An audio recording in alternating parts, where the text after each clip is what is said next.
Welcome to Annie's Kitchen and you're watching Annie's Kitchen with Annie. ഇന്ന് നമുക്കൊരു കാര്യം ചെയ്യേണ്ടതെന്ന് അറിയോ, കഴിഞ്ഞ പ്രാവശ്യമൊക്കെ നമ്മൾ റെസിപ്പീസ് ചെയ്തപ്പോഴത്തേനും ഓൾമോസ്റ്റ് നമ്മൾ ആ ഒരു പെർട്ടിക്കുലർ ഡേയുടെ ലാസ്റ്റ് അല്ലെങ്കിൽ നമ്മൾ എപ്പോഴും സന്ധ്യയ്ക്കല്ലേ കാണുന്നത്, അന്നേരം ഒന്നും നമുക്ക് തയ്യാറെടുക്കാൻ ഒക്കെയല്ല. പക്ഷേ ഇന്ന് ഞാൻ എന്നാ ചെയ്യാൻ പോകുന്നതെന്ന് വെച്ചാൽ ഈസ്റ്ററിന് വേണ്ടിയിട്ടുള്ള സ്പെഷ്യൽ സാധനങ്ങളാണ് നമ്മൾ ഇന്നിവിടെ ചെയ്യാൻ പോകുന്നത്.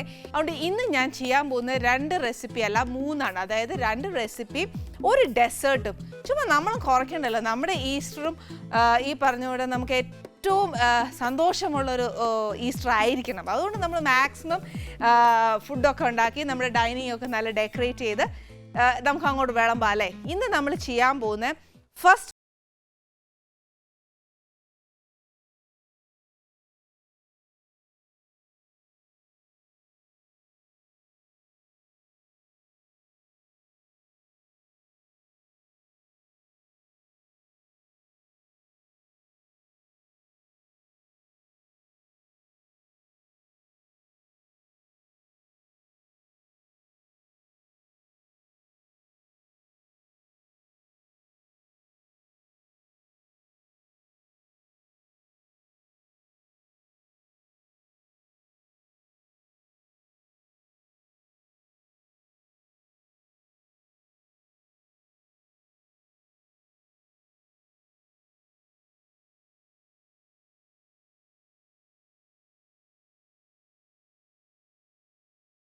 അത് cake plus fruits plus ice cream അതുകൂടെ ചേർത്തിട്ട് ഒരു ഡെസേർട്ടാണ് ചെയ്തത്.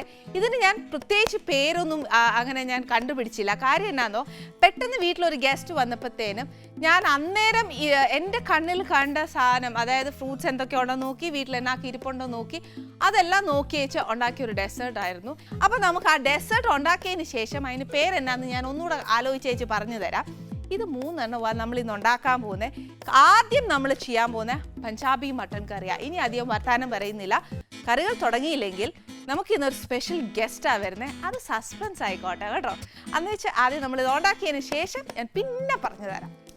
ഫസ്റ്റ് എന്നാ ചെയ്യേണ്ടതെന്ന് എന്നാന്നോ, പഞ്ചാബീസ് ബേസിക്കലി ഞാൻ ആദ്യം തീ ഒന്ന് കത്തിച്ചോട്ടെ, എന്നിട്ട് ഇൻഗ്രീഡിയൻസ് പറയാം. അപ്പം ചീനച്ചട്ടിയും ചൂടാവുമല്ലോ അല്ലേ, നമ്മൾ ഇനി പിന്നെ അതിനായിട്ട് മെനക്കെടേണ്ടി വരും. പഞ്ചാബി മട്ടൺ കറിക്ക് വേണ്ട ഇൻഗ്രീഡിയൻസ് ആണ് എതികോ. കുക്കിംഗ് ഓയിൽ, ഏതെങ്കിലും വെജിറ്റബിൾ ഓയിൽ മതി.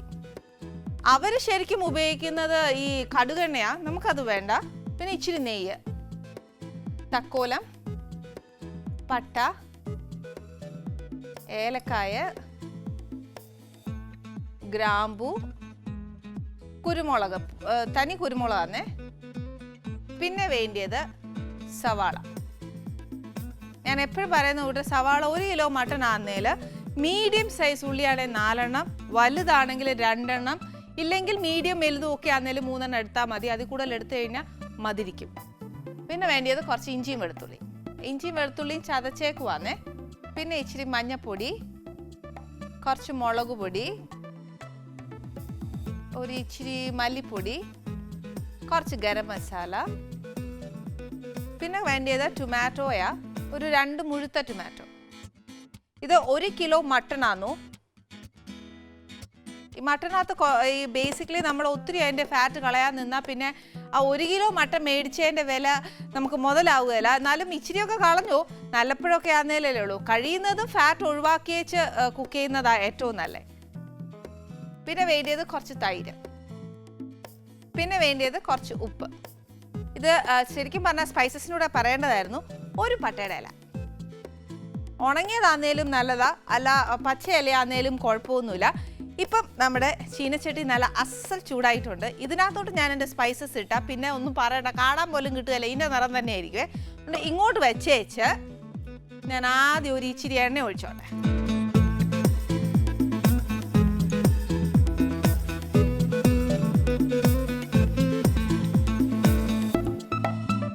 ഒരു 2 സ്പൂൺ എണ്ണയും, ടേബിൾ സ്പൂൺ കണക്കാന്നേ, 1 ടേബിൾ സ്പൂൺ നെയ്യും.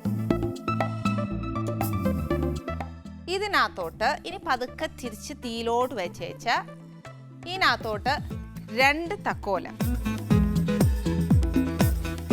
വലിയ പൂവാന്നേൽ 1 എണ്ണം ഇട്ടേച്ചാൽ മതി. പട്ട ഏറ്റവും ചെറിയ കഷ്ണം ഇട്ടേച്ചാൽ മതി, ഇല്ലെങ്കിൽ എപ്പോഴും ഞാൻ പറയുന്ന പോലെ അതിനൊരു അത് കുത്തും, അതുകൊണ്ട് ഒത്തിരി ഇടണ്ട. ഒരു ഇച്ചിരി അതിനെ ഒന്ന് പൊടിയായിട്ട് ഇട്ടേച്ചാൽ മതി. മാത്രമല്ല നമ്മൾ ഗരം മസാല ചേർക്കുമല്ലോ, അന്നേരം എല്ലാം കൂടി ആകുമ്പോൾ മസാല ഒരുപാട് മുന്നിട്ട് നിൽക്കുവേ. പിന്നെ ഏലക്ക പൊതുവേ എനിക്കിഷ്ടമുള്ളതുകൊണ്ട് ഞാനൊരു 2-3 എണ്ണം കൂടുതലിടും. അങ്ങനെ ചോദിക്കുവാന്നേലും ഒരു 4-5 ഇട്ടാൽ മതി. പിന്നെ ഒരു 3-4 ഗ്രാമ്പു, ഒരു 2-3 മണി കുരുമുളകേ. ഇതൊരു ഇച്ചിരി ഒന്ന് കടുക് പൊട്ടുന്ന കൂടെ അതൊന്ന് പൊട്ടുവേ. പൊട്ടി കഴിഞ്ഞ് കഴിഞ്ഞാൽ ഒരുപാട് അങ്ങോട്ട് മൂക്കാൻ നിൽക്കുകയല്ല, ചെല്ലാം അങ്ങ് മുരിഞ്ഞു പോവും. അതൊന്ന് ഒരെണ്ണം എല്ലാം പൊട്ടി തുടങ്ങി കഴിഞ്ഞാൽ ഉള്ളി അങ്ങോട്ട് ഇട്ടു. എൻ്റെ ഏലക്കായൊക്കെ പൊട്ടി തുടങ്ങി, അന്നേരം ഞാൻ ഇതിടുക. ഇതിപ്പോൾ ഞാൻ ഒരു മുഴുത്ത 2 വലിയ സവാള ഇട്ടേക്കുന്നേ. അത് നല്ലതായിട്ട് മൂത്ത് ബ്രൗൺ കളർ ആവണം, അതാന്നു ഇതിൻ്റെ കണക്ക്.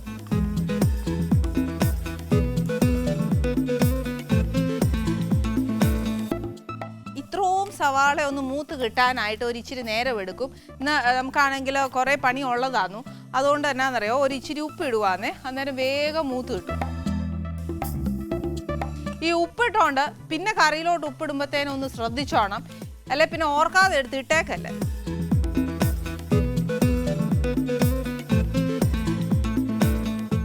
എന്തായാലും ഉള്ളി മൂക്കണം. അപ്പം എന്നാ ചെയ്യണം, നമുക്ക് ഈ ഇഞ്ചിയും വെളുത്തുള്ളിയും കൂടെ ചേർത്ത് ഒരുമിച്ച് അങ്ങ് മൂപ്പിച്ചേക്കാവേ.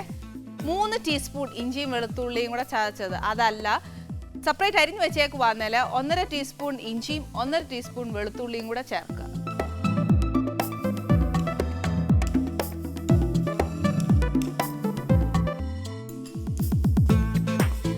ഇനി ഇത് നല്ലതായിട്ടൊന്ന് മൊരിയട്ടെ.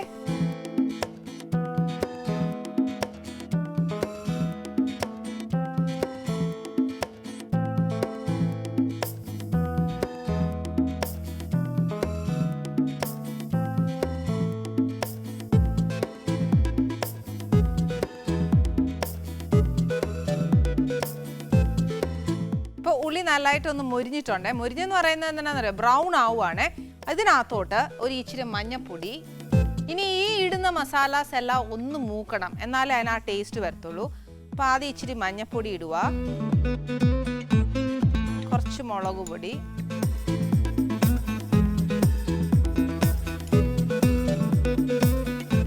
കുറച്ച് മല്ലിപ്പൊടി.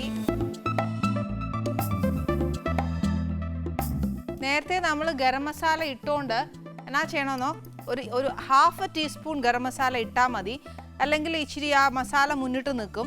നോക്കിയേച്ച് ചേർത്തേച്ചാൽ മതിയേ.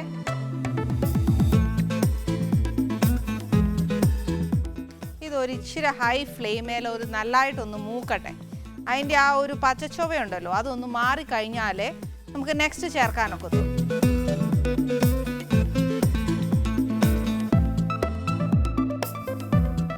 ചീനച്ചട്ടി നല്ല ചൂടായിരിക്കുന്നതുകൊണ്ട് വലിയ എന്നാ പറയുക, അതിനൊരു അധികം നേരം ഒന്നും എടുക്കുകയല്ല, പെട്ടെന്ന് അങ്ങ് മൂത്ത് കിട്ടാനേ ഉള്ളൂ.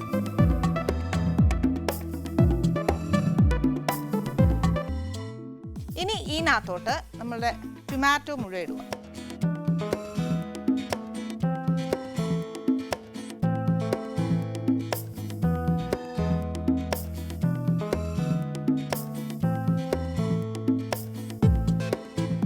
ഇനി ഈ ചേർത്തേക്കുന്ന ടൊമാറ്റോ അതിൻ്റെ ഞാൻ എപ്പോഴും പറയുമല്ലേ, ആ ഗ്രേവി പോലെ ആയി എടുക്കണേ. അല്ലെന്നുണ്ടെങ്കിൽ ആ ടൊമാറ്റോ ആണെങ്കിലും ആ പുളി മുന്നിട്ട് നിൽക്കും. ഇതെല്ലാം ഓരോന്നും നല്ലതായിട്ട് മൊരിഞ്ഞ് വരണം, അതിൻ്റെ വെള്ളം മുഴുവൻ പോയി ആ നമ്മുടെ ഉള്ളിയും മസാലയായിട്ടൊന്ന് ചേർന്ന് അങ്ങനെ വന്നാലേ നമ്മൾ ആ ഏത് കറി വെക്കുവാന്നേലും അതിന് രുചി വരുത്തുള്ളൂ.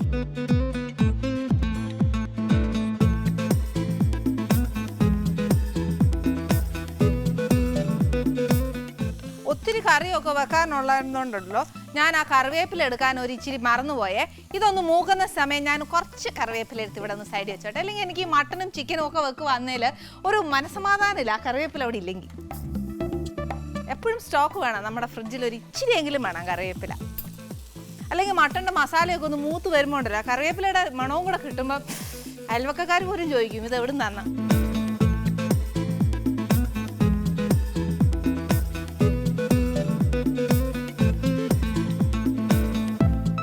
കറിവേപ്പില ഇട്ടപ്പോൾ എനിക്ക് ആ മണം വരുന്നുണ്ട്, നിങ്ങൾക്ക് വരുന്നില്ലല്ലോ അല്ലേ? വീട്ടിലുണ്ടാക്കുമ്പോൾ ഒക്കെ കറിവേപ്പില ഇട്ട് നോക്കിക്കോ, അന്നേരം ആ മണം.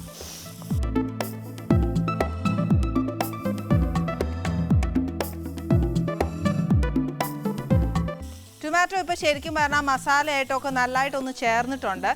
ഇതിനകത്തോട്ട് ഞാനൊരു നമ്മുടെ തൈര് എടുത്ത് വെച്ചേക്കുന്നില്ലേ, ആ തൈരിനകത്ത് ഇടാൻ പോവാം. ഇത് ഏകദേശം ഒരു 3/4 കപ്പോളം ഉണ്ട്.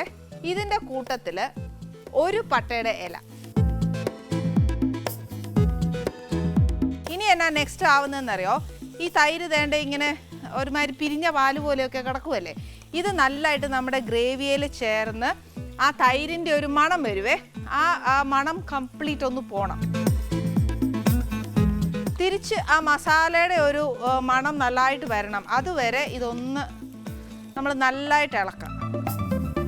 കുറേ കഴിയുമ്പോഴത്തേക്ക് അത് ഈ തൈരിൽ ഇങ്ങനെ കിടക്കുന്നെല്ലാം അങ്ങ് മാറിയേച്ച് നമ്മൾ ഉദ്ദേശിക്കുന്നത് ഞാൻ പറഞ്ഞ പോലത്തെ ഒരു ആ നിറമില്ല, ബ്രൗൺ നിറം വരും.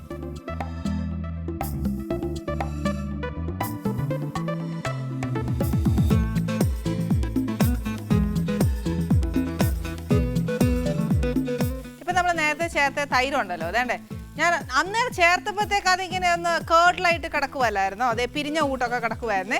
ഇപ്പം കണ്ടോ നമ്മുടെ മസാലയായിട്ട് അത് നല്ലതായിട്ട് അങ്ങ് യോജിച്ചു കേട്ടോ. അതേപോലെ അങ്ങ് ആക്കണം. ഇനിയിപ്പോൾ ഇത് നോൺ സ്റ്റിക്ക് പാനയിലായതുകൊണ്ടാണ് നമുക്ക് ഒത്തിരി മുരിഞ്ഞ് കിട്ടാത്ത. ഒരു തനി ചീനച്ചട്ടി ആന്നേരം ഉണ്ടല്ലോ നല്ല കറുത്ത് നല്ല മുരിഞ്ഞിരിക്കും എന്നും പറഞ്ഞ് കരിച്ചെടുത്തേക്കല്ല, രുചിയെല്ലാം പോവും. അതുകൊണ്ട് ആദ്യമായിട്ടൊക്കെ ചെയ്യുന്നവരോട് ഞാൻ എപ്പോഴും പറയാറുള്ളത് ഒരു നോൺ സ്റ്റിക്ക് പഠിച്ചേച്ച് നമുക്ക് ഈ ഇരുമ്പും ചട്ടിയെ തൊട്ടാച്ചാൽ മതി. ഇനി ഇതിനകത്തോട്ട് നമ്മുടെ മട്ടൺ ഇടുക.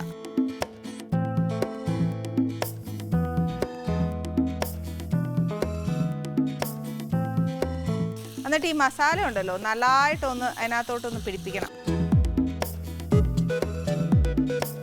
നല്ലതായിട്ടൊന്ന് പുരട്ടി എടുത്തേച്ച് ഉപ്പ് ഉണ്ട് ചേർത്തിട്ടുണ്ട്. നല്ല നമുക്കൊന്ന് വെന്തതിന് ശേഷം നമുക്ക് ബാക്കി ആ ഗ്രേവിക്ക് ഉപ്പ് ചേർത്താൽ മതി.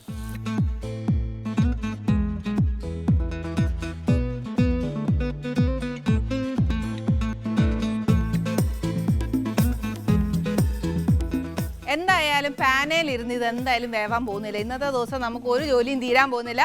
നമ്മൾ ഏറ്റവും കൂടുതൽ വീട്ടമ്മമാർ ഏറ്റവും കൂടുതൽ സ്തുതിക്കുന്നത് ഇത് കണ്ടുപിടിച്ച ആളെയാണോ.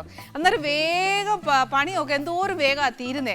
നേരെ കേട്ടോ, ഈ പുള്ളിക്ക് ശരിക്കും ഒരുപാട് നന്ദി പറഞ്ഞാലും തീരുവേല. ഇതൊരു 3-4 എണ്ണം വീട്ടിൽ മേടിച്ച് വെച്ചാൽ ചോറും കറിയും കാപ്പിയൊക്കെ വേഗമാവും.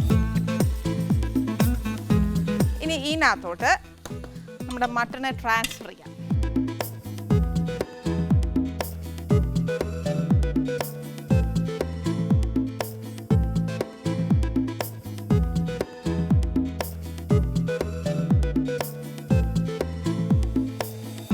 ഇനി മട്ടൺ വേവാൻ എന്നായാലും ഇച്ചിരി വെള്ളം ഒഴിച്ചു കൊടുത്താലേ ഒക്കത്തുള്ളൂ. അത് ഇച്ചിരി വെള്ളവും കൂടെ ഒഴിച്ച് വെച്ചേച്ച് ഇനി നമുക്ക് ആ മട്ടനെ ഒന്ന് വേവാനായിട്ട് വിടാം. ഇനി കറിവേപ്പില ഇപ്പം ഇടരുത്. നല്ലതായിട്ട് അത് വെന്ത് ഒന്ന് കറുത്ത് നല്ലൊന്ന് മുരിഞ്ഞ് എണ്ണയൊക്കെ തെളിഞ്ഞ് വരുവല്ലേ. അപ്പോൾ ഇതങ്ങോട്ട് തുറക്കുമ്പോൾ ഉണ്ടല്ലോ എന്തൊരു മണമാണെന്നറിയോ. ആ സമയത്ത് ഈ മട്ടൺ തിളച്ചുകൊണ്ടിരിക്കുന്ന സമയത്ത് ഒരു 5-6 പച്ച കറിവേപ്പില ഇങ്ങനെ അങ്ങോട്ട് ഇട്ടേച്ച് അടച്ചു വെക്കുക. എന്നിട്ട് ചോറുണ്ണണമെന്ന് തോന്നുകയാണെങ്കിൽ ഒരു ഇച്ചിരി ചാററ്റത്തിൽ നിന്ന് എടുത്തേച്ച് ഉണ്ടാൽ മതി, ബാക്കി മുഴുവൻ കഴിച്ചേക്കല്ല. ഇനി ഇത് ഇവിടെ ഇരുന്നോണ്ട് ഒന്ന് വേവട്ടെ. ഇനി നെക്സ്റ്റ് നമുക്ക് മുട്ടയുടെ സ്റ്റൂ വെക്കണ്ടേ, എഗ് സ്റ്റൂ വെക്കണ്ടേ. അന്നേരം ഞാൻ ഈ പാത്രം ഒന്ന് കഴുകി അടുത്ത ഇൻഗ്രീഡിയൻസ് ഒന്ന് എടുത്ത് വെക്കട്ടെ.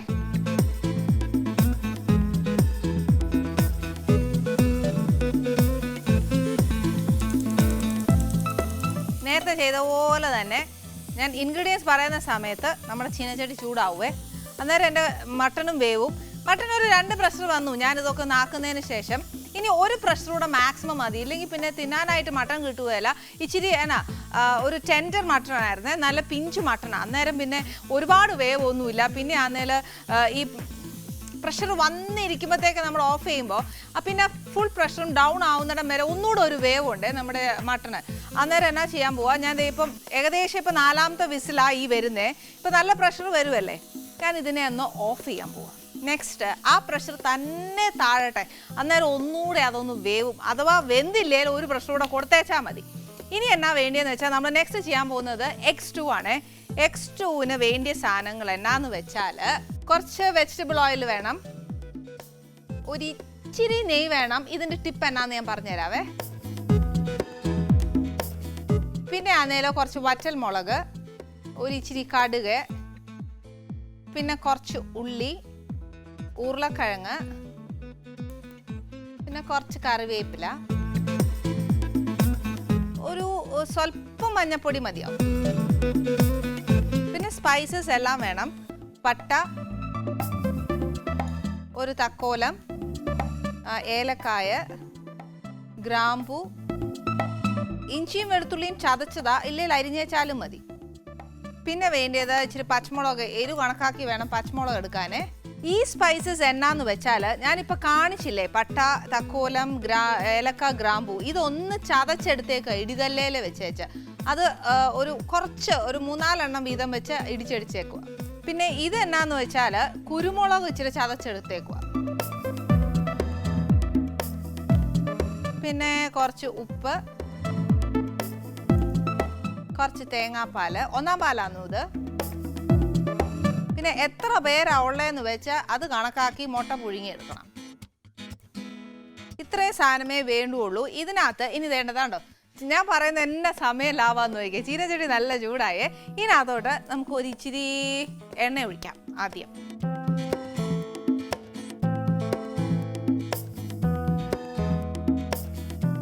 ഇച്ചിരി എണ്ണ ഒഴിക്കണം. ഒരു സ്വല്പം, ഒരുപാടൊന്നുമല്ല, ഒരു 1/4 ടീസ്പൂണോളം ഒരു ഇച്ചിരി നെയ്യ് ഇപ്പം ചേർക്കണം. അത് കഴിഞ്ഞേച്ച് എണ്ണ ചൂടാവുമല്ലേ, ആ സമയം കൊണ്ട് 2 വറ്റൽമുളക്. ഈ വറ്റൽമുളകും കടുകും മസ്റ്റല്ല സ്റ്റൂവിന്. ചിലയിടത്തിടാറുണ്ട്, ചിലയിടത്തിടാറില്ല. ഞാൻ ശരിക്കും പറഞ്ഞാൽ വീട്ടിലൊക്കെ ചെയ്യുവാന്നേല സ്റ്റൂവിനായിട്ട് ഞാൻ ഈ കടുകും വറ്റൽമുളകും ഉപയോഗിക്കുകയില്ല. പക്ഷേ ഇതൊരു ക്വൈറ്റ് ഡിഫറെൻ്റ് ആയിരുന്നു, അതുകൊണ്ടാണ് ഞാനിപ്പോൾ ഇനി ഇടുന്നത്. നമ്മൾ സാധാ വെജിറ്റബിൾ സ്റ്റൂ ഒക്കെ വെക്കുവാന്നേൽ കടുകും വറ്റൽമുളകും ഇടണ്ട. കടുകിന് പിന്നെ കണക്കൊന്നുമില്ല. വേണ്ട, ഞാൻ എൻ്റെ കൈപ്പിടിയെ വന്ന് അത്ര ഇട്ടുള്ളൂ. അന്നേച്ച് കടുക് പൊട്ടി തുടങ്ങി. ഇനി നമ്മുടെ ഉള്ളി ഇത്ര കുഞ്ഞായിട്ടൊന്നും അരിയാനുള്ള നേരം കിട്ടിയില്ലേൽ ഒന്നെങ്കിൽ ചതുരത്തിൽ അരിയുക, അല്ലെന്നുണ്ടെങ്കിൽ നീളത്തിൽ അരിഞ്ഞോണം. അതിനകത്തോട്ട് ഇടണം.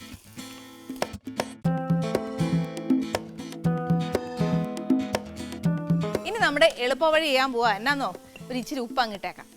അല്ല, ഇപ്പോഴെങ്ങും മൂത്ത് കിട്ടുകയില്ല എന്നും പറഞ്ഞ് ഇത് അങ്ങ് നമ്മൾ മട്ടൻ വെച്ച കൂട്ടൊന്നും മൂക്കണ്ട.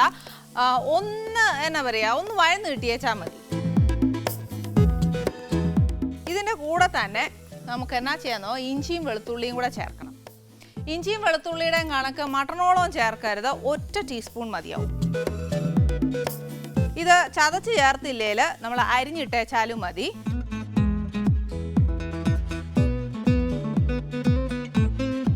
നമ്മുടെ വീട്ടിലൊക്കെ ഗ്യാസ് അടുപ്പുണ്ടല്ലോ, ശരിക്കും ഈ ചെറിയ തീ എന്നേലും വേവാൻ വെക്കാൻ കൊള്ളാമെന്നല്ലാതെ എന്നതേലും ഒരു പണിയെടുക്കാൻ നടക്കുകയല്ല, നേരത്തൊന്നും ആവുകയില്ല. അതുകൊണ്ട് ഞാനിപ്പോൾ എന്നാ ചെയ്യാൻ പോകുന്നത്, വലിയ തീയിലോട്ട് വെക്കട്ടെ.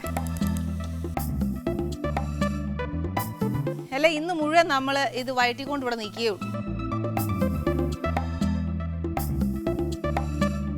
ഇനി ഇതിനകത്തോട്ട് ഒരു പച്ചമുളകിൻ്റെ കണക്ക് എത്രയാണ് വേണ്ടതെന്ന് വെച്ചാൽ അതനുസരിച്ച്, ഇതെനിക്ക് ഇച്ചിരി എരിവുള്ള പച്ചമുളകിൻ്റെ കൂട്ടത്തിലാണ്.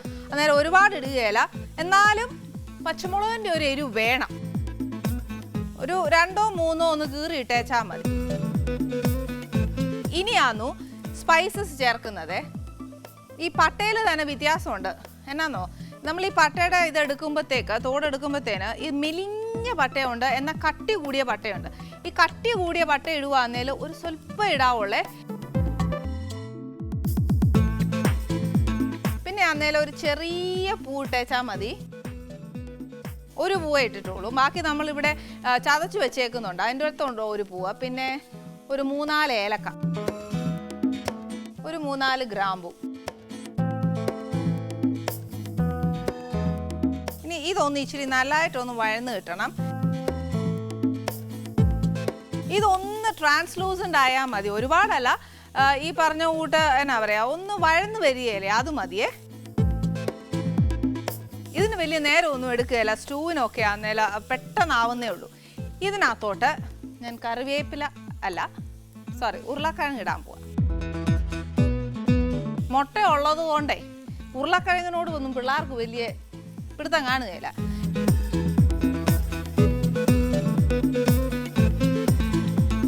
ഇതിനകത്തോട്ട് ഒരു നുള്ള മഞ്ഞപ്പൊടി ഇട്ടാൽ മതി. അതായത് ആ വൈറ്റ് കളർ സ്റ്റൂ വേണം എന്നാണ് തോന്നുകയാണെങ്കിൽ മഞ്ഞപ്പൊടി ഇടണ്ട. അതല്ല, ലൈറ്റ് ഒരു മഞ്ഞ സ്റ്റൂ ഒക്കെ ഉണ്ടല്ലോ, ചിലർക്കൊക്കെ അങ്ങനെ കിട്ടാറുണ്ട്. അങ്ങനെയാണ് വേണ്ടതെന്ന് വെച്ചാൽ ഒരു നുള്ള മഞ്ഞപ്പൊടി ഇടുക, ഒരു സ്ലൈറ്റ് കളർ ചേഞ്ചിന് വേണ്ടി മാത്രം.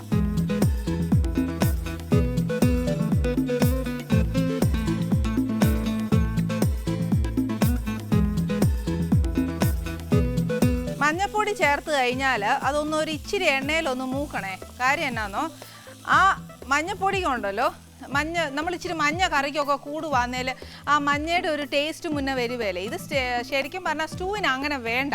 അതുകൊണ്ടാണ് മഞ്ഞ ഒന്ന് ഇച്ചിരി മൂത്താൽ ആ മഞ്ഞയുടെ ഒരു പച്ചച്ചൊവ്വ അങ്ങ് മാറി കിട്ടും.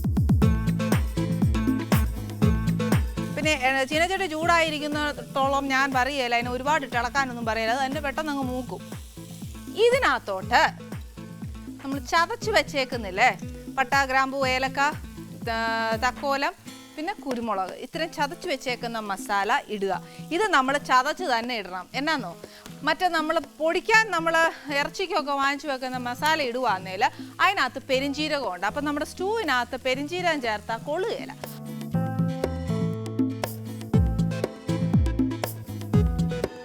ഇപ്പം തന്നെ നല്ലൊരു മണമുണ്ട് കേട്ടോ. ആ മസാലയൊക്കെ ചേർക്കുമ്പോഴത്തേനുണ്ടാവുന്ന ഒരു മണമുണ്ടല്ലോ. ഇതിനകത്ത് ഒരു ചെറിയ 3-4 കഷ്ണം രമ്പയിലയും കൂടി ഇടാമെങ്കിൽ നമ്മുടെ സ്റ്റൂ പറയണ്ട.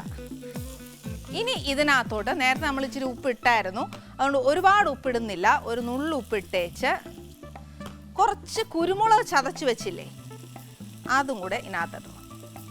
ഇപ്പോൾ കുരുമുളകിൻ്റെയും പച്ചമുളകിൻ്റെയും എരു ഇതിനകത്ത് ഉണ്ട്. അന്നേരം അത് ബാലൻസ് ചെയ്ത് വേണം എരു ചേർക്കാൻ. ഇനി എന്നാന്ന് വെച്ചാൽ ഇതിനകത്തോട്ട് വെള്ളം ഒഴിക്കണം. അതായത് നമ്മുടെ ഉരുളക്കിഴങ്ങൊന്ന് വേവാനുള്ള വെള്ളം വേണം.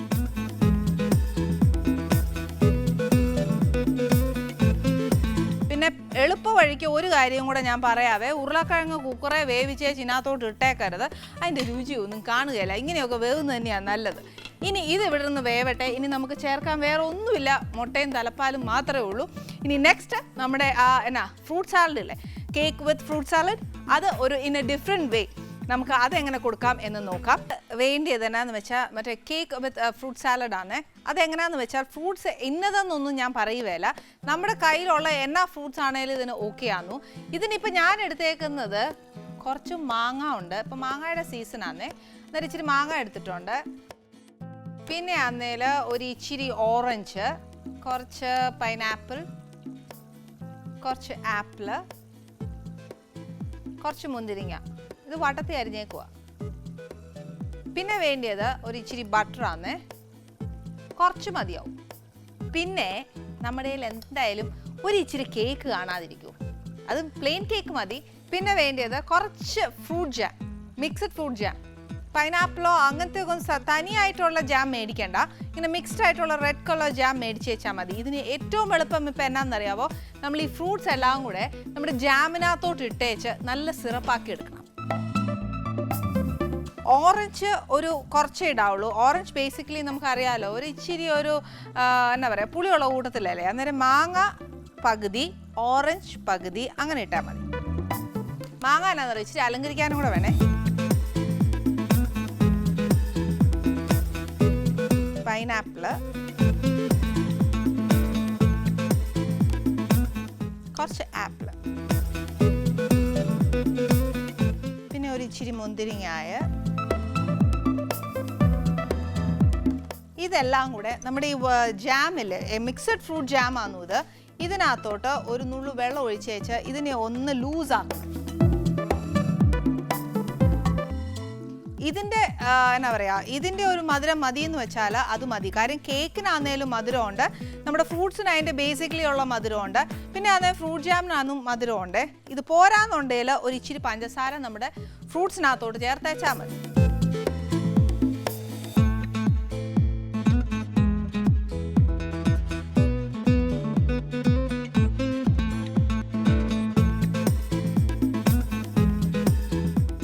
ഇച്ചിരി ആവി കയറുമ്പോഴത്തേനും ഉണ്ടല്ലോ ഇത് തന്നെ വെള്ളം വരാൻ തുടങ്ങും. അതുകൊണ്ട് ഇതിനകത്തോട്ട് ഇനി വേണമെങ്കിൽ മാത്രം കുറച്ച് വെള്ളം ഒഴിച്ചാൽ മതി. ഇതിപ്പോൾ ഞാൻ എന്നാ ചെയ്തേക്കുന്നില്ല, നമ്മൾ നേരത്തെ ഉണ്ടാക്കിയ മട്ടൺ ഉണ്ടല്ലോ അതിനെ ഒന്ന് ഇച്ചിരി വെള്ളമൊക്കെ ഒന്ന് പറ്റിച്ച്, നല്ല മണം വരുന്നുണ്ടേ, ഒന്ന് വരട്ടിയെടുത്താലേ തിന്നാനുള്ള സ്വാദ് വരുള്ളൂ. അതുകൊണ്ട് ഞാനൊരു ചെറിയ തീയെ വെച്ചോട്ടെ. അന്നേച്ച് ഇതിനെ ഇപ്പുറത്ത് വെക്കുക.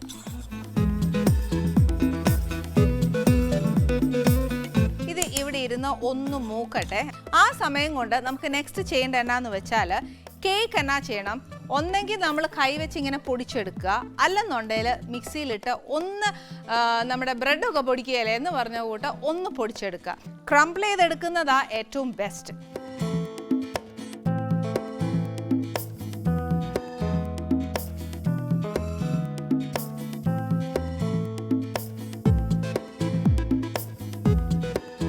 ഇത് നല്ലതായിട്ടൊന്ന് പൊടിച്ച് വെച്ച് നമ്മുടെ ബട്ടറില്ലേ, മെൽറ്റഡ് ബട്ടർ ആണെങ്കിൽ അത്, അല്ലാന്നുണ്ടെങ്കിൽ നമ്മുടെ കയ്യിൽ സാധാ ബട്ടർ ഉള്ളെങ്കിൽ അത് ഇതേപോലെ നമ്മുടെ ആ കേക്കിനകത്തോട്ട് ഇട്ടേച്ച്, അത് എന്നാത്തിനാണെന്നറിയോ ബട്ടർ ഇടുന്നത്, ആ കേക്ക് നമ്മൾ വെള്ളം ഒഴിച്ച് നനയ്ക്കാൻ ഒക്കുകയല്ലോ, ബട്ടറാണ് ഏറ്റവും നല്ല കേക്കിനൊക്കെ ചേർക്കുന്നത്. അതുകൊണ്ട് ആ കേക്കിനകത്തോട്ട് ഇച്ചിരി ബട്ടറും കൂടി ഇട്ടേച്ച് ആ കേക്കിനെ നല്ലോണം ഒന്ന് നനയ്ക്കണം.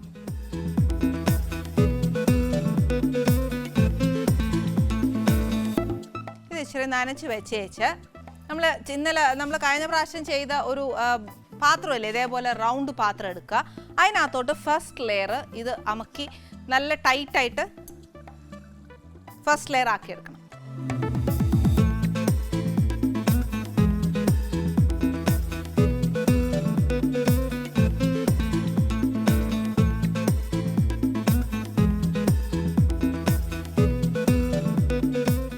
ഇത് ചെയ്യുമ്പോൾ നമ്മൾ എപ്പോഴും ശ്രദ്ധിക്കേണ്ട എന്നാന്നോ, നല്ല ടൈറ്റ് ബൈൻഡിങ് ആയിരിക്കണം ഫസ്റ്റ് ലെയർ, ഇല്ലെങ്കിൽ നമ്മൾ അത് ഊരിയൊക്കെ എടുക്കുമ്പോൾ മുറിച്ചെടുക്കുമ്പോൾ അതെല്ലാം പൊടിഞ്ഞു പോവേ.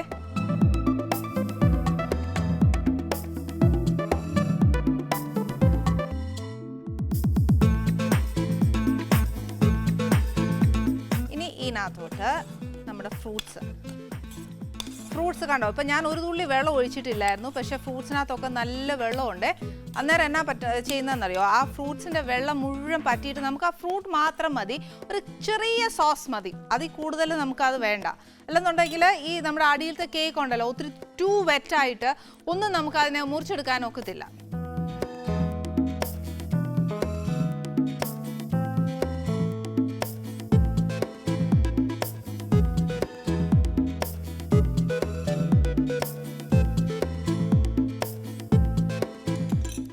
നമ്മുടെ ഫ്രൂട്ട്സ് ഉണ്ടല്ലോ കംപ്ലീറ്റ് വെള്ളം അങ്ങ് പറ്റിയേക്കുക. ഇത് ഇച്ചിരി ചൂടുണ്ട്, പക്ഷേ നമ്മളിത് ഫ്രിഡ്ജിലാണ് വെക്കാൻ പോകുന്നത്. കഴിയുന്നതും ഇപ്പം നമുക്ക് നേരമില്ലാത്തതുകൊണ്ട് എനിക്ക് അന്നേരം അത് ആറിച്ചേച്ച് ലെയർ ചെയ്യാൻ പറഞ്ഞു തരാനും അത് നമ്മൾ കാണിച്ചു തരാനും ഒക്കെയല്ല. പക്ഷേ ഇത് ആറിയിട്ട് വേണം, നല്ലോണം ഒന്ന് ആറിയേച്ച് വേണം നമ്മൾ കേക്കിൻ്റെ മേലിലോട്ടൊന്ന് ലെയർ ചെയ്യാനേ.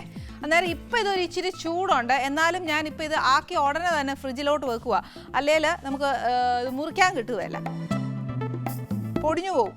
അതുകൊണ്ട് ഇതിൻ്റെ മേളിൽ നല്ലതായിട്ടൊന്ന് ലെയർ ചെയ്യുക, ഒരു ലെയർ.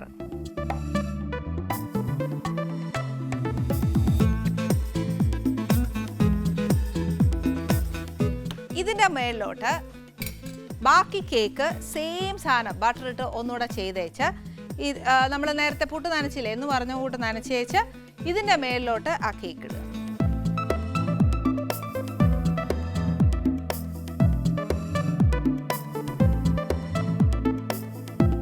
ഇതൊക്കെ ശരിക്കും പറഞ്ഞാൽ ഞാനിതൊക്കെ ഉണ്ടാക്കാനും പരീക്ഷിക്കാൻ പഠിച്ച കാര്യം എന്നാണെന്നറിയോ, special thanks to merry boy. കാര്യം എന്താണെന്നറിയോ, അവരുടെ ഫ്ലേവർ എനിക്ക് ഭയങ്കര ഇഷ്ടപ്പെട്ടു.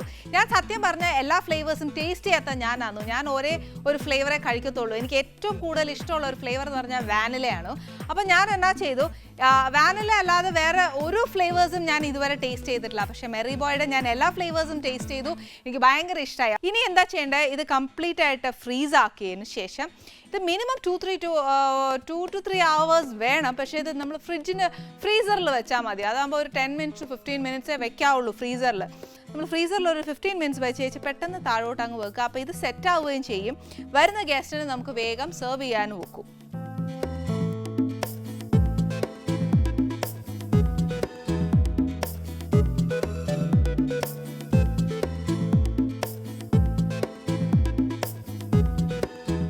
എനിക്ക് അധികം നേരമില്ലാത്തതുകൊണ്ട് ഞാൻ നേരത്തെ പറഞ്ഞ കൂട്ട് ഞാനൊരു 15 minutes ഫ്രീസറിലോട്ട് വെക്കുക. അത് കഴിഞ്ഞേച്ച് നമുക്ക് താഴെ വെച്ചേച്ച് അതിനെ മുറിച്ചെടുക്കാം. അത് ആ ഫ്രീസറിലിരിക്കട്ടെ. ഇനി എന്നാ ചെയ്യണ്ടേ, നമ്മുടെ ഒരു കാര്യം പെൻഡിങ് നിൽക്കുക. എന്നതാണെന്നോ, നമ്മുടെ മുട്ട സ്റ്റൂ ഇതുവരെ ആയിട്ടില്ല. മട്ടൺ നല്ല വരണ്ട് നല്ല ഒരു ബ്രൗൺ കളർ ആയിട്ടുണ്ട്. അപ്പം ഞാൻ ഇനി നെക്സ്റ്റ് സ്റ്റൂവും കൂടെ തീർത്തേച്ച് നമുക്ക് അടുക്കള വൃത്തിയാക്കാം. ഇപ്പോൾ ഉരുളക്കിഴങ്ങ് നല്ല വെന്തേക്കുവാന്നേ. വേവാന്ന് പറഞ്ഞാൽ നമ്മളിങ്ങനെ ഉരുളക്കിഴങ്ങ് തൊട്ടാലുണ്ടല്ലോ അതങ്ങ് പൊടിഞ്ഞു പോകും. വേണ്ടേ, ഇത്ര അങ്ങ് വെന്ത് കഴിയുമ്പോഴത്തേക്ക് വെള്ളവും അങ്ങ് പറ്റി കഴിയും. ഇനി നമുക്ക് ഇതിനകത്തോട്ട് വെള്ളം അങ്ങ് ഒന്നാം പാലേ ഒഴിക്കുന്നുള്ളൂ. തലപ്പാൽ മാത്രം ഉള്ളതുകൊണ്ട് ഒരുപാട് വെള്ളം വേണ്ട. പിന്നെ ആന്നേലും നമ്മൾ അഥവാ ഇത് ഇച്ചിരി കുറുക്കിയെടുക്കാനായിട്ട് വല്ലതും ഉദ്ദേശം ഉണ്ടെന്നുണ്ടെങ്കിൽ ഇച്ചിരി വെള്ളവും കൂടെ വെക്കാം. എന്നുവെച്ച് വല്ല കോൺഫ്ലവറോ മൈദയോ എന്നതേലും നമ്മുടെ തലപ്പാലെ കലക്കിയേച്ച് ഇതിനകത്തോട്ട് ഒഴിച്ചാൽ മതി. ഇനി ഇതിനകത്തോട്ട് ഞാൻ ആ മുട്ട ഇടട്ടെ.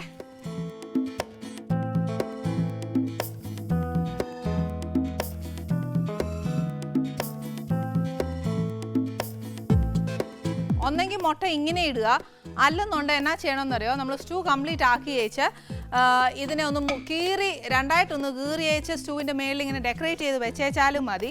അതിനുള്ള നേരം കിട്ടിയില്ലെങ്കിൽ ഇത് ചെയ്താലും മതി. ഇനി ഇതിനകത്തോട്ട് നമ്മൾ ആ തലപ്പാലും കൂടെ ഒഴിച്ചേച്ചാൽ മതി.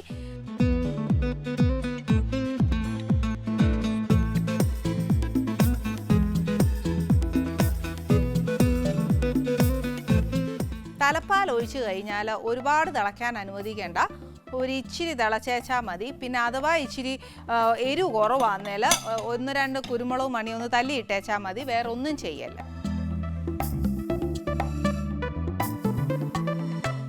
ഇതൊന്ന് തിളച്ച് കഴിയുമ്പോഴത്തേക്ക് കുറച്ച് മല്ലിയില ഇട്ടേച്ച് അതങ്ങ് വാങ്ങിയാൽ മതി. രമ്പ ഇടുവാന്നേലും കുഴപ്പമൊന്നുമില്ല, നല്ലൊരു മണം കിട്ടുവേ. പിന്നെ ഈ സമയത്ത് വാങ്ങുന്നതിന് തൊട്ട് മുമ്പായിട്ട് ഒരു 1-2 തുള്ളി നെയ്യും കൂടെ ഒഴിച്ചേച്ച് അങ്ങ് അടച്ചിട്ടേച്ചാൽ മതി.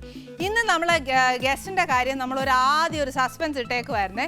ഇന്ന് സത്യം പറഞ്ഞാൽ ഞാൻ ഇത്ര മെനക്കെടാൻ തന്നെ വിചാരിച്ച എന്നാണെന്നറിയാവോ, ഇന്ന് വരുന്ന ഗസ്റ്റ് എനിക്ക് ശരിക്കും പറഞ്ഞാൽ ഭയങ്കര സ്പെഷ്യലാണ്. അന്നേരം ഇന്ന് നമ്മുടെ ഗസ്റ്റായിട്ട് ഇവിടെ വരാൻ പോകുന്ന വേറെ ആരുമല്ല, സ്റ്റീഫൻ ദേവസ്യ. നമുക്ക് ശരിക്കും പറഞ്ഞാൽ ഒരുപാട് പാട്ട് കേൾക്കാനുണ്ട്, അടുക്കള വൃത്തിയാക്കാനുണ്ട്. നമ്മുടെ ഈസ്റ്ററിൻ്റെ ഈവനാന്നു ഞാൻ ഇത്രയൊക്കെ മട്ടനും നമ്മുടെ എഗ് സ്റ്റൂവ്, ഒരു ഡെസേർട്ട്. പക്ഷേ ഇതിൻ്റെ കൂടെ അപ്പം ഉണ്ടാക്കാൻ നേരം കിട്ടിയില്ല. അതുകൊണ്ട് ഞാൻ ഇന്ന് നമ്മുടെ ബ്രെഡിലോട്ടാണ് ഒതുങ്ങിയത്. പക്ഷേ ഈ ബ്രെഡും നല്ലതാണ്, ഇതിൻ്റെ കൂടെയൊക്കെ നല്ലൊരു കോമ്പിനേഷൻ തന്നെയാണ്. ഇതെന്തായാലും നമ്മുടെ നാട്ടിൽ കിട്ടുന്ന സാധനമല്ല, ഇത് സ്പെഷ്യൽ സാധനമാണ്. Hello, how are you? Welcome welcome. Anyway happy Easter in advance. ഞാൻ ആദ്യം പറയാമെന്ന് വിചാരിച്ചതാ, അതിന്റെ ഇടയിലാണ് സ്റ്റീഫൻ ഏറ്റെടുത്തു അല്ലേ. I M so happy. Thank you Stephen. അങ്ങനെയാണ് പരിപാടി. ഇതിപ്പോഴല്ല, ഞാൻ അതിന് മുന്നേ സ്റ്റീഫനോട് വിശേഷമൊക്കെ ചോദിക്കട്ടെ. എന്നാ ഒറ്റയ്ക്ക് പോകുന്നത്? ഒറ്റയ്ക്ക് പോകുന്നത് എന്താന്ന് വെച്ചാൽ, ഞാൻ താമസിക്കുന്നത് കുടുംബമായി താമസിക്കുന്നത് കുറച്ച് ദൂരെയാണ്. അതെവിടെയാ? ബോംബെയില്. അപ്പൊ അതുകൊണ്ട് എപ്പോഴും ഇങ്ങനെ വരുമ്പോൾ ഒരു ബുദ്ധിമുട്ടാണ്. അപ്പോൾ കഴിഞ്ഞൊരു 2 മാസം വീട്ടിലുണ്ടായിരുന്നു. അത് കഴിഞ്ഞ് തിരിച്ച് ബോംബെക്ക് പോയി. പക്ഷെ ഭയങ്കര വിഷമമായിട്ടുണ്ടായിരുന്നു ആൾക്ക് വരാൻ പറ്റിയില്ല. പക്ഷെ എന്തായാലും ഈ പ്രോഗ്രാം കാണുന്നുണ്ടെന്ന് അറിയാം, അതുകൊണ്ട് ഹായ്. വരാത്തതിൽ ഒരു ഇച്ചിരി വിഷമമുണ്ട്. എനിവേ ഒരു ഹാപ്പി ഈസ്റ്റർ ഇൻ അഡ്വാൻസ്. എന്നുവെച്ചാൽ ഞാൻ ഒത്തിരി കൊതിച്ചു, ബിക്കോസ് നമ്മുടെ ആനീസ് കിച്ചൺ എന്ന് പറയുന്ന ഒരു ഫാമിലി ഷോ ആണ്. അപ്പം വരാത്തപ്പോൾ നമുക്കൊരു ചെറിയ പ്രയാസമൊക്കെ തോന്നുകയല്ലേ. പിന്നെ സ്വാതന്ത്ര്യം ഉള്ളവരോട് പരിഭവം പറയാം. ഇന്ന് പ്രത്യേകിച്ച് ആനി ചേച്ചി, ഇന്ന് എൻ്റെ വിശപ്പ് കണ്ട ഇന്ന് ഒരാൾക്കുള്ള ഫുഡ് മാത്രമേ ഉള്ളൂ. കാരണം ഞാൻ അത് മുഴുവൻ തിന്നു, അത്ര വിശപ്പിലാണ് ഞാൻ വന്നിരിക്കുന്നത്. അതെ, എനിക്ക് ഒരുപാട് വിശേഷം സ്റ്റീഫനോട് ചോദിക്കാനുണ്ട്. അതിന്റെ കൂടെ ഞാനിത് മുഴുവൻ തരാം, ഒരു പ്രശ്നവും. നമ്മൾ വിശന്ന് വരുന്നല്ലേ, അന്നത്തെ വിശപ്പെന്ന് പറയുന്നത് നിർത്തി വർത്താനം പറയുന്നത് ഒരു ശരിയല്ല ഏർപ്പാടല്ല.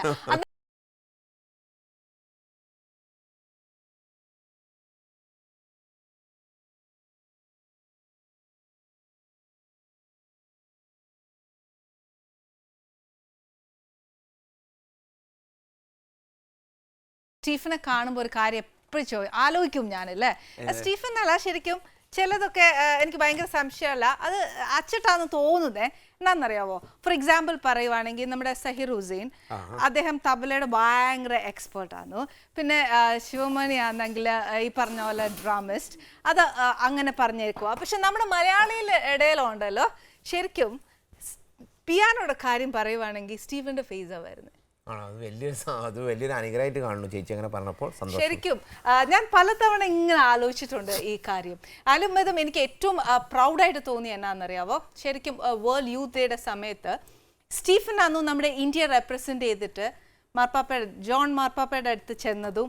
അവിടെ ശരിക്കും പറഞ്ഞാൽ നമ്മൾ ക്രിസ്ത്യൻസ് ഫാമിലീസിന്റെ ഇടയിൽ ഏറ്റവും കൂടുതൽ നമ്മൾ ആഗ്രഹിക്കുന്ന മാർപ്പാപ്പയുടെ അടുത്തൊന്ന് ചെല്ലണം അല്ലേ, അതിന്റെ ഒരു ബ്ലെസ്സിങ് കിട്ടണം. ദൂരെ നിന്നായാലും അറ്റ്ലീസ്റ്റ് TV വെച്ചിട്ടെങ്കിലും നമ്മൾ ആ ഒരു ബ്ലെസ്സിങ് കിട്ടാൻ നമ്മൾ ആഗ്രഹിക്കും. പക്ഷേ യു ഗോട്ട് ദ ചാൻസ് അല്ലേ. ശരിക്കും ആ ഒരു എക്സ്പീരിയൻസ് വെച്ചാൽ ഇവിടെ ഒരു ബാൻഡ് ഉണ്ട്, റെക്സ് ബാൻഡ്. റെക്സ് ബാൻഡ് ഞാനൊരു മെമ്പറാണ്. റെക്സ് ബാൻഡിന് അങ്ങനെ ഒരു ഇൻവിറ്റേഷൻ കിട്ടി. കാനഡയിൽ പോയി മാർപ്പാപ്പയ്ക്ക് മാർപ്പാപ്പ പങ്കെടുക്കുന്ന പരിപാടി പെർഫോം ചെയ്യാൻ പറ്റിയത്. സോ ഞങ്ങളൊക്കെ എക്സൈറ്റഡ് കാരണം എനിക്ക് തോന്നുന്നു ഒരു 19 വയസ്സുണ്ടാവും, 18-19 വയസ്സ്. അപ്പോൾ നമ്മൾ ആദ്യമായിട്ട് പുറത്തൊക്കെ പോയിട്ടുണ്ടെന്ന് വെച്ചാൽ ഇങ്ങനത്തെ എക്സൈറ്റ്മെൻറ്റ്സ് ഒക്കെ വളരെ കുറവാണ്. അപ്പോൾ ഭയങ്കര സന്തോഷമായിരുന്നു. അവിടെ പോയി ചേച്ചി വിശ്വസിക്കില്ല 5 ലക്ഷം പേര് ഷോ കാണാൻ വേണ്ടി വരുന്നു. സോ 5 ലക്ഷം പേര്, ഞാൻ ആദ്യമായിട്ടാണ് 5 ലക്ഷം പേര് ഒരുമിച്ച് കാണുന്നത്. ഒന്നും മനസ്സിലാവില്ല. സ്റ്റേജിൽ നിൽക്കുമ്പോൾ എന്താ വേറൊരു എക്സ്പീരിയൻസ്. മൊത്തം കരയണോ അതോ ചിരിക്കണോ എന്താണെന്ന് അറിയില്ല. മാർപ്പാപ്പ വന്ന സമയത്തേക്കാണ് ഒന്നും കൂടെ ഓഡിയൻസ് കൂടുതലായിരുന്നു. ഞങ്ങൾക്കൊക്കെ ഒന്ന് അടുക്കാൻ പോലും പറ്റില്ല, അത്ര തിരക്കുമായിരുന്നു. പിന്നെ അദ്ദേഹം ഇരുന്ന കസാര അതിൻ്റെ അടുത്തൊക്കെ പോയി. പിന്നെ അദ്ദേഹം സ്റ്റേജിൽ ഞങ്ങൾ പെർഫോം ചെയ്തു. So he bless the event. ആ ഇവൻറ്റ് ഓൾമോസ്റ്റ് ഒരു 10-40 മ്യൂസിക് ബാൻഡ്സ് ഉണ്ടായിരുന്നു ലോകത്തുനിന്ന് മുഴുവനുള്ള യുവാക്കന്മാരും യുവതികളും വന്നിട്ട് ചേരുന്നൊരു ഷോ ആണ് വേൾഡ് യൂത്ത്. അപ്പോൾ എല്ലാ 2 വർഷം കൂടുമ്പോൾ ഈ പരിപാടി ഉണ്ടാവും. ഈ കഴിഞ്ഞത് പോളണ്ടിലാണ് വെച്ച് നടന്ന് എനിക്ക് പോകാൻ പറ്റില്ല. പക്ഷേ ബാക്കിയുള്ള 4 ഇതിന് ഞാൻ പോയി. അപ്പോൾ ഞാൻ ബെനഡിക്ട് 16 കണ്ടിട്ടുണ്ട്, പിന്നെ ഫ്രാൻസിസ് മാർപ്പാപ്പനെ കണ്ടിട്ടുണ്ട്. ഇപ്പോൾ ഫ്രാൻസിസ് മാർപ്പാപ്പ വന്ന പക്ഷേ ഞാൻ പോയില്ല. ഇപ്പോഴത്തെ പ്രോഗ്രാമിന് എനിക്ക് തോന്നുന്നു 30 ലക്ഷം പേരുണ്ടായിരുന്നു. അപ്പോൾ ഒന്ന് ആലോചിച്ച് നോക്കുക, ഒരു ടൗൺ മുഴുവൻ വന്നിരിക്കുക, അത് പല രാജ്യത്തുനിന്ന്. സോ അതൊരു ഭയങ്കര എക്സ്പീരിയൻസ് ആണ്. സ്റ്റീഫൻ ശരിക്കും 17-ാമത്തെ വയസ്സിലാണു അല്ലേ കരിയർ സ്റ്റാർട്ട് ചെയ്തത്? 17 വയസ്സാണ്. അതായത് നമുക്കറിയാലോ 17 വയസ്സിലൊക്കെ നന്നായി പഠിക്കുന്ന സമയത്ത് പണിക്കിറങ്ങി. അപ്പൊ കുഞ്ഞുനാൾ മുതലേ ഇത് പഠിക്കുമായിരുന്നു? വീട്ടിൽ ഇഷ്ടമായിരുന്നു. വീട്ടിൽ പക്ഷേ ഡാഡിക്ക് ഭയങ്കര ഇഷ്ടമായിരുന്നു. മമ്മിയും ഇങ്ങനെ മ്യൂസിക്കിന്റെ അറിയാലോ, ഇങ്ങനെയുള്ള ഫാമിലീസിൽ നിന്നൊക്കെ കുറച്ച് പാട്ടൊക്കെ ഉണ്ടാവും, ആരെങ്കിലും പള്ളിയിലൊക്കെ പാടും. പക്ഷേ അയ്യോ അല്ല, മമ്മിയല്ല, മമ്മിക്കൊക്കെ ഇഷ്ടമാണ്. പക്ഷെ സീരിയസ് ആവുമെന്ന് തീരെ ചിന്തിച്ചില്ല. ഈ മ്യൂസിക് ഒരു കരിയറായിട്ട് എടുക്കുന്ന ആർക്കും അറിയില്ലായിരുന്നു, എനിക്കും അറിയില്ലായിരുന്നു. 16 വയസ്സൊക്കെ 10ാം ക്ലാസ്സൊക്കെ എത്തിയപ്പോൾ ഇത് മുഴുവൻ തലയിൽ കയറി, ഇത് മാത്രം മതി എന്നായി. പിന്നെ ഈ മൊത്തം പഠിപ്പം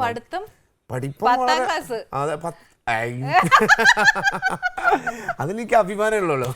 അത്ര ഞാൻ ടൈം വേസ്റ്റ് ചെയ്തില്ല. വെറുതെ ചേച്ചി ബയോളജി പഠിച്ചിട്ട് ഞാൻ എന്താ കാര്യം? ഒരു കാര്യമില്ല. ഞാൻ ഫിസിക്സ് പഠിച്ചിട്ട് ചേച്ചി ഇപ്പോൾ ബയോളജി പഠിച്ചിട്ട് വലിയ കാര്യമില്ല.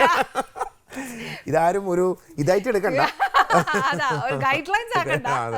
പക്ഷെ എനിക്ക് തോന്നി ഞാൻ ആ സമയത്ത് വെറുതെ ഡിഗ്രി പഠിച്ചാലും കഷ്ടപ്പെട്ട് പഠിച്ചാലും ഒട്ടും തലയിൽ കയറുന്നില്ല.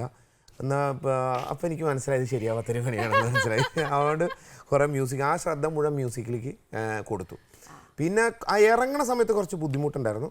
അതായത് നല്ല പരിപാടി കിട്ടുമോ അല്ലെങ്കിൽ റെക്കോർഡിങ് വരുമോ, അപ്പോൾ അങ്ങനത്തെ ഒക്കെ കാരണം നമ്മളെ ആരെയും കൂടെ കൈ കൊടുത്ത് കൊണ്ടുപോകാനില്ലായിരുന്നു. അപ്പോൾ അതിൻ്റെ ഒരു വിഷമം ഉണ്ടായിരുന്നു.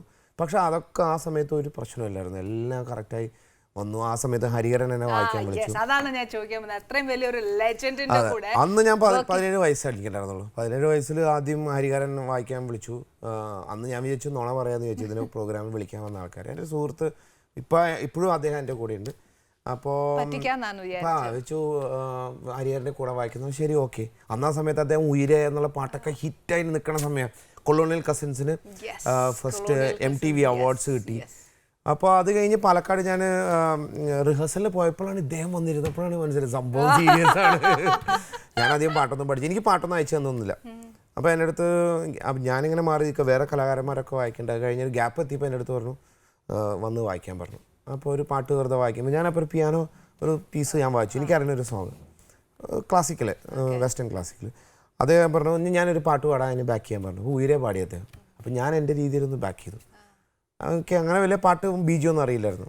അപ്പോൾ അദ്ദേഹം പറഞ്ഞു ഇങ്ങനെ മതി, ഇങ്ങനെ ചെയ്താൽ മതി, വേറെ ഇൻസ്ട്രുമെൻ്റ് ഒന്നും വേണ്ട, പിയാനോ മാത്രം മതി. ആ ഒരു സെക്ഷൻ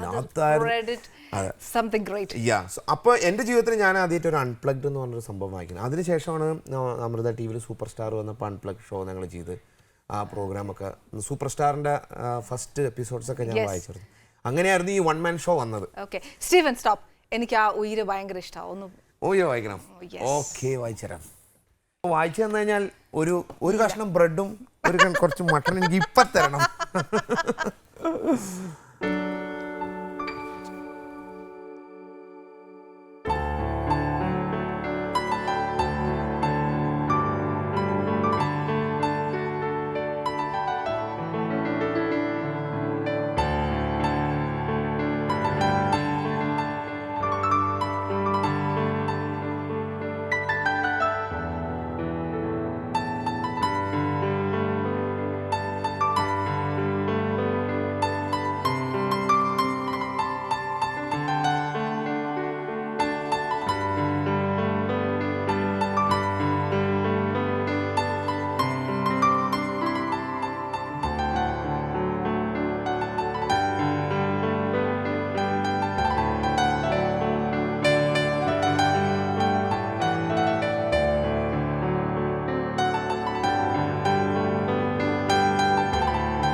സ്റ്റീഫൻ ഒരു കാര്യം ഞാൻ പറയട്ടെ, ഇപ്പൊ ഞാൻ കണ്ടതാണേ, സ്റ്റീഫൻ ഏത് സ്റ്റേജിൽ കയറിയാലും ആ വൈബ്രേഷൻ ആ സ്റ്റേജിലുണ്ട്. ഇപ്പൊ ശരിക്കും ഇതൊരു സോഫ്റ്റ് മ്യൂസിക് ആണെങ്കിൽ പോലും ആ ഒരു വൈബ്രേഷൻ, ആ ഒരു എനർജി ശരിക്കും എന്റെ അടുക്കളയിൽ തന്നെ ഐ കുഡ് ഫീൽ ഇറ്റ്. ആണല്ലേ? ആ ശരിക്കും. മാത്രല്ല ഒരു ഷോ ചെയ്യുവാണെങ്കിൽ അല്ലേ Stephen, at least 2 hours you will be in the stage അല്ലേ, ആ ഒരു energy, how you get that? അത് എനിക്ക് അറിയില്ല. ഞാനിങ്ങനെ വായിക്കാൻ തുടങ്ങിയ ഞാൻ ആ വഴിക്ക് പോകും. പിന്നെ എനിക്ക് പരിസരമൊക്കെ എനിക്ക് ഓർമ്മയുണ്ട്, പക്ഷെ എന്നെ ഒന്നും ഡിസ്ട്രാക്ട് ചെയ്യില്ല. ഒരു സംഭവം എന്തോ അതൊരു ബ്ലെസ്സിംഗ് ആണ് എനിക്ക് തോന്നുന്നു. ഇപ്പൊ ചേച്ചി ഇതാ എങ്ങനെ കുക്ക് ചെയ്യുന്നത്, ചേച്ചിക്കും അതാ, ചേച്ചി അങ്ങനെ എല്ലാം മറക്കൂലേ, ആ എല്ലാം മറക്കും. അതുകൊണ്ടാണ് ആ ടേസ്റ്റും ആൾക്കാർക്കൊക്കെ ഇഷ്ടപ്പെടുന്നത്. അതുകൊണ്ട് ഞാൻ മുട്ട എടുത്ത് നോക്കണോ വേണ്ടല്ലേ? എന്നാന്നറിയോ, ഞാൻ ഇപ്പൊ തരാത്തെന്നാന്ന് വെച്ചാ ഈ കൈ വെച്ച് തന്നെ പിന്നെ അതിൽ എനിക്കൊന്നും എനിക്ക് അങ്ങനെ ഒരു വിഷമമില്ല. ഈ സ്പൂൺ വെക്കരുതില്ല, കുറെ സ്പൂണൊക്കെ ഇട്ട് കുഴപ്പമില്ല. പക്ഷെ ഞാൻ കുഴപ്പമില്ല, എന്തായാലും ഇത്ര മതില്ല, ഞാൻ വെയിറ്റ് ചെയ്യാം. അതാണ്, വെയിറ്റ് ചെയ്യും. അപ്പൊ എന്നാന്നറിയോ, അത് പിന്നെ ആ കൈ വെച്ച് അതിൽ തൊടണ്ടായോ. എന്തായാലും പാട്ട് ഇഷ്ടമുള്ള ചേച്ചിക്ക്, അന്നേരം എനിക്ക് എല്ലാം പാടി തരാനുള്ളതുകൊണ്ടാ. ഈ ശരിക്കും ഹരിഹരൻ സാറിന്റെ കൂടെ വർക്ക് ചെയ്തപ്പോഴത്തേക്ക് അത് ഫസ്റ്റ് മ്യൂസിക് ചെയ്തു. ഫസ്റ്റ് പുള്ളി പറഞ്ഞ കമന്റ് ആണ്, കമന്റ് എന്താന്ന് വെച്ചാൽ, എനിക്ക് തന്ന ഏറ്റവും വലിയ കമന്റ് എന്താന്ന് വെച്ചാൽ, എൻ്റെ അടുത്ത് പറഞ്ഞു ഒറ്റ റിഹേഴ്സലിന് വരരുത്, ഒറ്റ റിഹേഴ്സലും ഞാൻ ചെയ്യിപ്പിക്കില്ല. എന്നെ ആ ഒരു പാട്ട് എനിക്ക് ആ നിമിഷം സ്റ്റേജിൽ തരും. അതാണ് എനിക്ക് തന്ന കമൻറ്റ്. എനിക്ക് തന്നൊരു അവാർഡ് അദ്ദേഹം. ഞാൻ അദ്ദേഹത്തിൻ്റെ ഒരു 400 ഷോ ചെയ്തിട്ടുണ്ട്. 400 ഷോ ചെയ്തിട്ടുണ്ട്. ഏകദേശം ഒരു 5-6 തവണ റിഹേഴ്സൽ ചെയ്തിട്ടുള്ളൂ ഈ 400 ഷോൻ്റെ ഇടയ്ക്ക്. സോ അതാണ് ഒരു അത്രയും വലിയൊരു കലാകാരൻ തന്നിരിക്കുന്ന ഏറ്റവും വലിയൊരു റിവാർഡ് എന്ന് പറയുന്നത് അദ്ദേഹമാണ്. അപ്പോൾ എൻ്റെ അടുത്ത് പറഞ്ഞു don't come for any rehearsal. എന്നെ ഗസൽ ഷോ ആണെങ്കിൽ ഗസലിൽ ഞാനൊരു 100 പാട്ട് അദ്ദേഹത്തിൻ്റെ ഞാൻ വായിച്ചിട്ടുണ്ട്. ഈ 100 പാട്ടും ഞാനൊന്നും കേട്ടിട്ടില്ല മുമ്പ്. ആ സമയത്ത് എനിക്ക് വായിക്കും, ഞാൻ അതിൻ്റെ ബീജം വായിക്കും. ചില രാഗങ്ങളൊക്കെ ഒരു പിടിയില്ലാത്ത രാഗം, ഇപ്പോൾ ദർദ് കെ റിഷ്ത അല്ലെങ്കിൽ കാശി ഐസ, ഇതൊന്നും എനിക്ക് അറിയാത്ത രാഗമായിരുന്നു.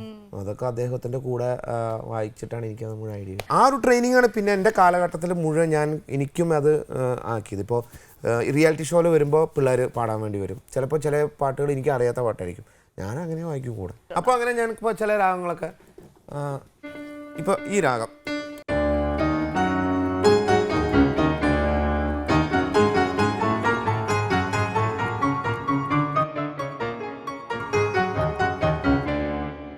ഒറ്റ കൈ കൊണ്ട് വായിക്കണത്, പിന്നെ 2 കൈ കൊണ്ടും 4 വിരൽ യൂസ് ചെയ്ത് വായിക്കണം.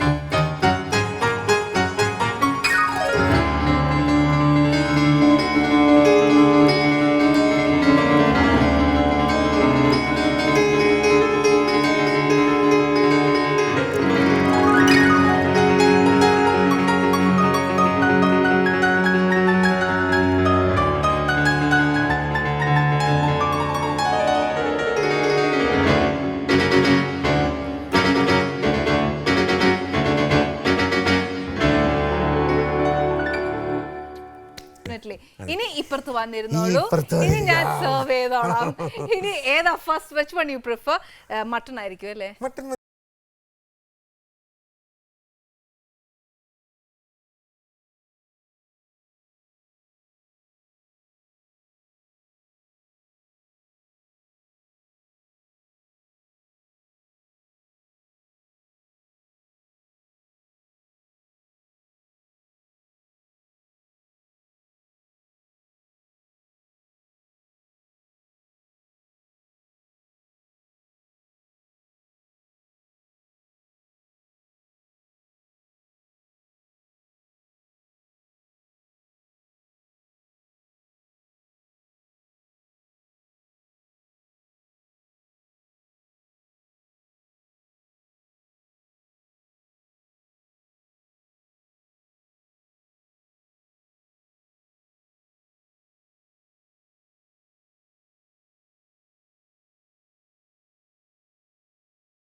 എക്സ്പീരിയൻസ് ചെയ്യണം.